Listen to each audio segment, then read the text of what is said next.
This is John Hood, Pro Modern Construction. Right here, getting ready to pour some footers, kind of digging a little bit away from the bank, so we can bring this driveway out a little farther. So this is kind of what we're doing.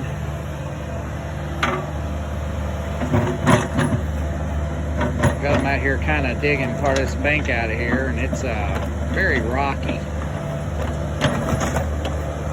Get ready to pour that side over there where the footer is. And then we have another side over here.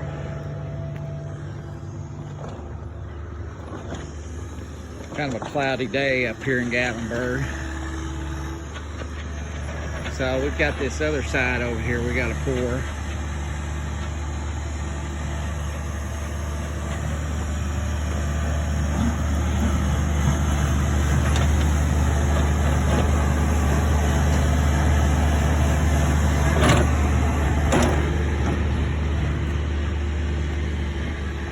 So once we get this poured, I'll make another video here, and then we'll be laying the block as a retaining wall, and then